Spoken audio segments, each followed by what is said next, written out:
When parents met their daughter's boyfriend, they never suspected his shocking secret identity.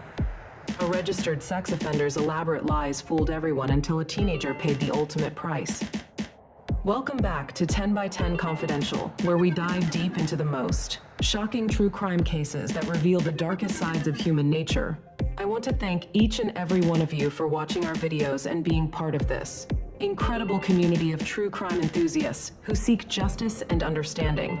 Your support means everything to us. Before we begin today's disturbing case, please smash that like button if you're ready for another intense investigation. Don't forget to subscribe and hit the notification bell so you never miss when we drop our next shocking true crime story. Trust me, you won't want to miss what we have coming up. Now, let's dive into a case that will shake you to your core. 15-year-old Gracie Sasso-Cleveland was a typical high school freshman living in DeKalb, Illinois.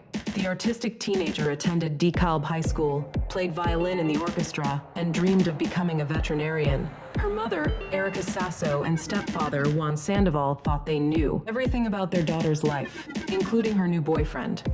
The young man Gracie introduced to her family seemed harmless enough. He told them his name was Timothy and that he was just 17 years old, only 2 years older than Gracie. He explained that he was a college student at nearby Northern Illinois University, working part-time to support himself. What made his story even more believable was the tragic detail he shared about his personal life. He told me his parents had died, Erica Sasso would later recall. He rented a room on the campus and said he worked at Ryder. The Timothy that Erica met in late 2022, 3 months into his relationship with her daughter, appeared exactly as she would expect a teenage college student to look. She described him as seeming harmless, immature, like a dorky, chubby, video game-playing teenager. His youthful appearance and awkward demeanor supported every word of his carefully crafted story. The backstory Timothy created was designed to generate sympathy and avoid questions. By claiming both parents had died, he eliminated any possibility that Gracie's family might want to meet his relatives or learn more about his background. The orphaned college student narrative also explained why he seemed to have no family connections or support system. He was supposedly completely on his own. His supposed job at Ryder Trucking Company provided a believable explanation for his income and gave him an adult-sounding occupation that fit with his claimed age of 17. Working part-time while attending college painted the picture of a responsible young man trying to make his way in the world despite tragic circumstances. The location he claimed to live, a rented room on the NIU campus, made perfect sense for a college student. Every detail of his story interlocked perfectly, creating a believable identity that had no obvious holes or inconsistencies. In reality, Timothy Michael Dahl was 29 years old, nearly twice Gracie's age and 12 years older than he claimed to be. He was not a college student, had not lost his parents, and did not work at Ryder Trucking Company. Most importantly, he was not the harmless teenager he appeared to be. Timothy Dahl was a registered sex offender who had been convicted in 2020 of aggravated criminal sexual abuse of a 14-year-old victim. Police had discovered video on his phone showing him having sex with the underage teenager. He had been sentenced to 2.5 years in prison and 30 months probation, with court-ordered conditions that specifically prohibited him from having contact with minors. On April 12, 2023, just 22 days before he would murder, Gracie Dahl had completed his sentence and been released on active probation. 2 days later, on April 14th, he had registered as a required sex offender with the DeKalb Police Department, listing his address as 536 College Avenue. As winter turned to spring in 2023, the relationship between Gracie Sasso-Cleveland and the man she knew as Timothy began to change. What had started as what seemed like a typical teenage romance was slowly revealing a much darker reality. Timothy was becoming increasingly possessive of Gracie, showing signs of jealousy and control that were troubling for what was supposed to be a relationship between two teenagers. The possessive behavior escalated beyond normal teenage jealousy. Timothy began monitoring Gracie's activities, wanting to know where she was and who she was with at all times. He would become agitated when she spent time with friends or participated in school activities without him. This level of control was unusual and concerning, but Erica had no way of knowing that she was. witnessing the behavior of a 29-year-old man manipulating a 15-year-old girl. Even more alarming were the physical incidents that Gracie confided to her mother. On at least one occasion, Gracie told Erica that Timothy had choked her. This act of violence should have been a clear warning sign that the relationship had moved beyond emotional manipulation into physical abuse. The choking incident was particularly significant because it demonstrated Timothy Dahl's willingness to use physical violence against Gracie. Strangulation is considered one of the most serious forms of domestic violence, often serving as a predictor of future lethal violence. Experts in domestic abuse recognize non-fatal strangulation as a red flag that indicates an abuser may eventually kill their victim. The violence and possessiveness eventually became too much for Gracie to tolerate. Sometime in early 2023, she made the decision to end the relationship with Timothy. For a brief period, it seemed like the 15-year-old had successfully freed herself from what was actually a predatory relationship with a much older convicted sex offender. But Timothy Dahl was not willing to let go of his victim so easily. Despite Gracie's attempt to end the relationship, Timothy continued to contact her. He used various methods to maintain communication and gradually drew her back into his web of manipulation. The grooming techniques that had allowed him to initially deceive Gracie and her family were now being deployed to convince her to resume contact with him. By the spring of 2023, Gracie and Timothy had rekindled their relationship. From the outside, it appeared that two young people had worked through their problems and gotten back together. But the reality was that an adult predator had successfully manipulated a teenage victim into returning to an abusive situation. As May 2023 approached, the stage was set for a tragic confrontation. Gracie was trapped in what she believed was a difficult relationship with someone her own age, unaware that she was actually the victim of a predator who had already demonstrated his capacity for violence. On Thursday, May 4th, 2023, 15-year-old Gracie Sasso-Cleveland made a discovery that would cost her life. According to her family's GoFundMe page, Gracie had just found out the man she thought she was dating was a 29-year-old sex offender with a lengthy rap sheet. How Gracie uncovered Timothy Dahl's true identity remains unclear, but the timing was catastrophic. The revelation shattered everything she thought she knew about the person she had trusted. That evening, Erica Sasso and Juan Sandoval drove their daughter to what they still believed was Timothy's apartment. The apartment at 536 College Avenue in DeKalb was a modest residence where Timothy Dahl had been living since his release from prison just 3 weeks earlier. What happened next can only be reconstructed from witness testimony and physical evidence gathered by investigators. Neighbors later reported hearing a female voice from Dahl's apartment shouting words that would prove to be tragically prophetic. "Just give me my phone back. I want to leave," the voice pleaded. Then, even more chilling, "I can't breathe." These were likely among the last words Gracie Sasso-Cleveland ever spoke. According to police investigators and court records, the confrontation between Gracie and Timothy Dahl escalated into a violent argument inside his apartment. Whether Gracie was demanding answers about his lies, threatening to expose him to authorities, or simply trying to end the relationship permanently, will never be known. Police determined that Timothy Dahl suffocated Gracie with a pillow, pressing it against her face for approximately 3 minutes until she stopped breathing. The method Dahl chose, suffocation with a pillow, was particularly cruel because it required sustained effort and intent. This was not a crime of passion that happened in seconds. For 3 long minutes, Timothy Dahl pressed a pillow against Gracie's face while she struggled for air. He had multiple opportunities to stop, to change his mind, to call for help. Instead, he continued until her life was extinguished. After killing Gracie, Timothy Dahl faced the problem of disposing of her body. The apartment was located in a residential area near the university. Dahl placed Gracie's body inside a laundry basket, using it to transport her remains from his apartment to a dumpster located behind the building. The physical exertion of moving her body caused him to injure his back, an injury that would later provide investigators with a crucial piece of evidence linking him to the crime.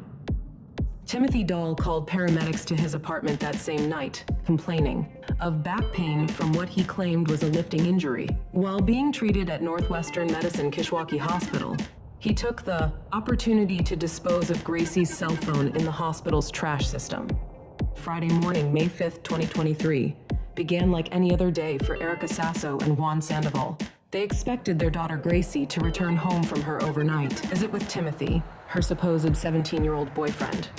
But as the hours passed without any word from the 15-year-old, a growing sense of unease settled over the DeKalb household. Gracie was scheduled to work that Friday, but she never showed up at her job. This was highly unusual behavior for the responsible teenager who was known for her reliability and strong work ethic. Her employer, concerned about the no-show, contacted the family to ask about Gracie's whereabouts. The call sent alarm bells ringing for Erica. When Saturday arrived and Gracie still had not returned home or made contact with her family, the worry transformed into genuine fear.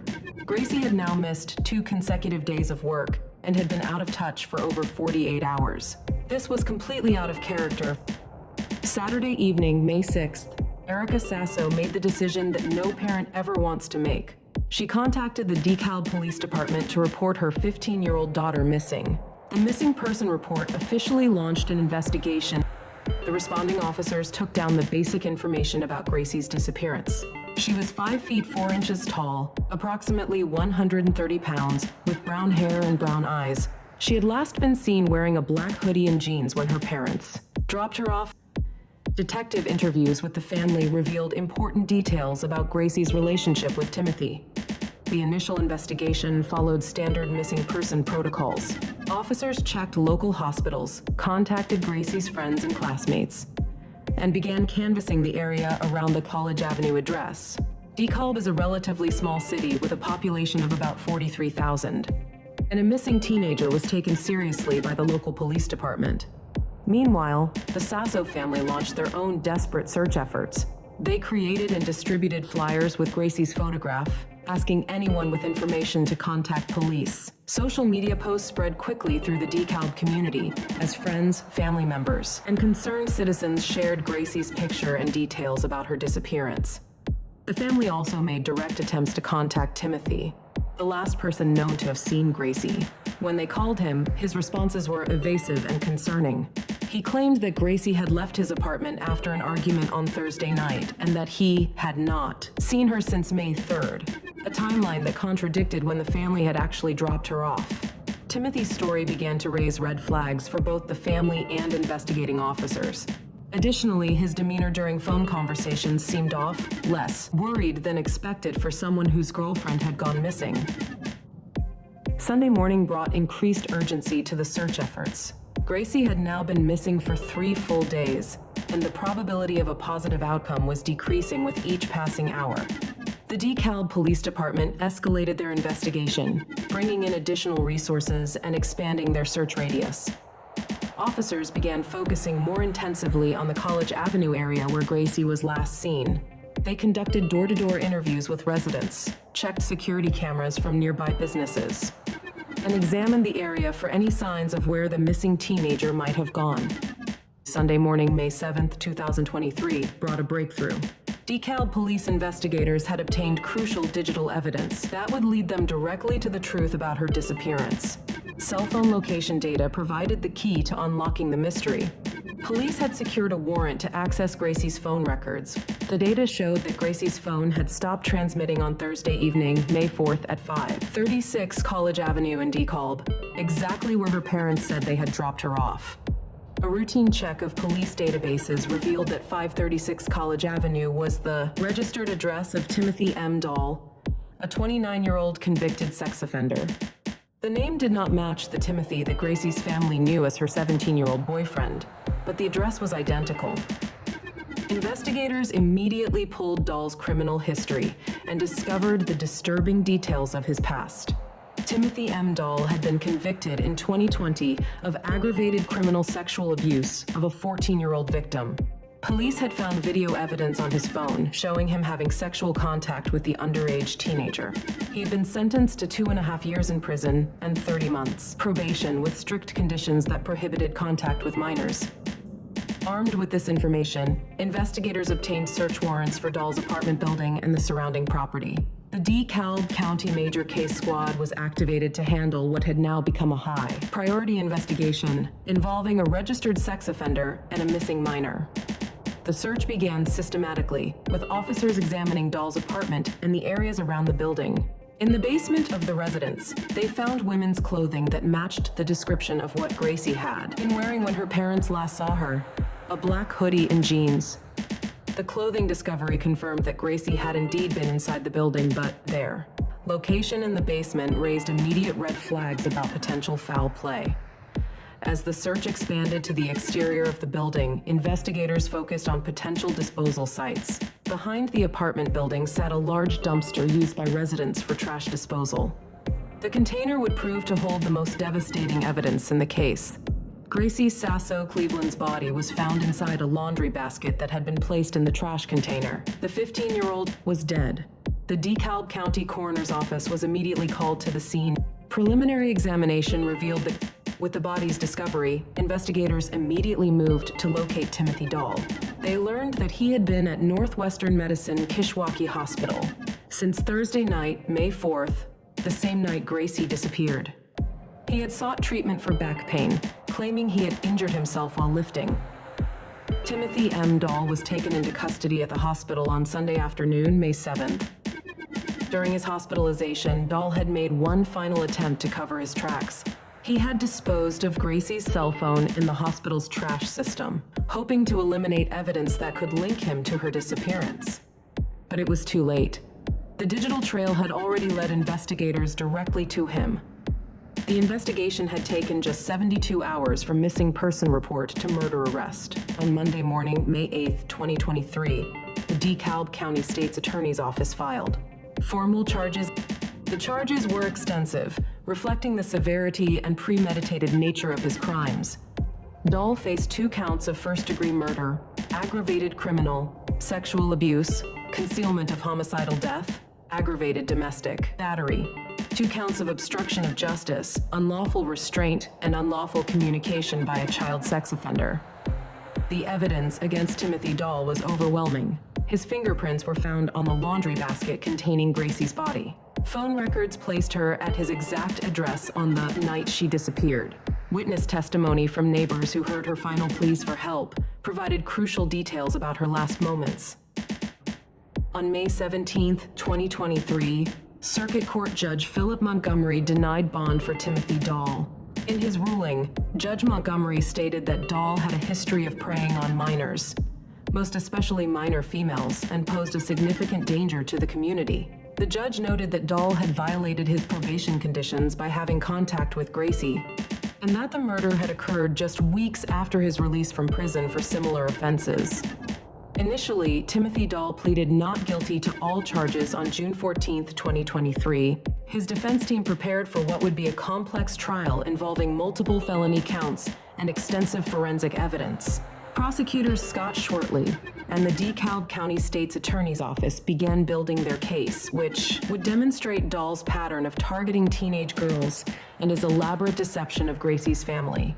The case proceeded through the court system over nearly 2 years, with extensive evidence collection and legal preparations. DNA samples were processed, fingerprint analysis was completed, and additional phone records were subpoenaed to build a comprehensive picture of the crime.